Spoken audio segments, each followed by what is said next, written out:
Най-напред загрейте тенджера, а след това изсипете мазнината в нея.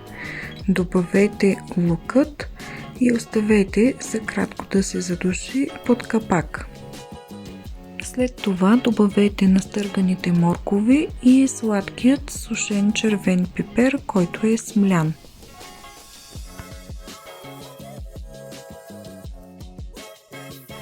Разбъркайте добре и добавете количеството вода, което сте приготвили.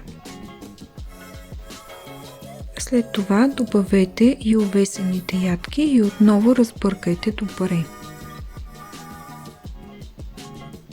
Сложете капака и оставете на минимална температура и най-ниска степен на котлона ви и разбърквайте периодично поне около 6-7 пъти по време на варенето, защото много лесно залепват дори и при тези условия на варене.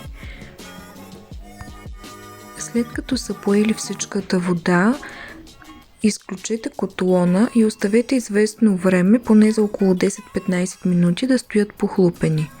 След това може да ги изсипете в подходяща купа, да добавите смлените ядки и подправките, объркайте добре и оставете да изстива, за да може да разбъркате окончателно сместа на ръка и да оформите нужните кюфтета.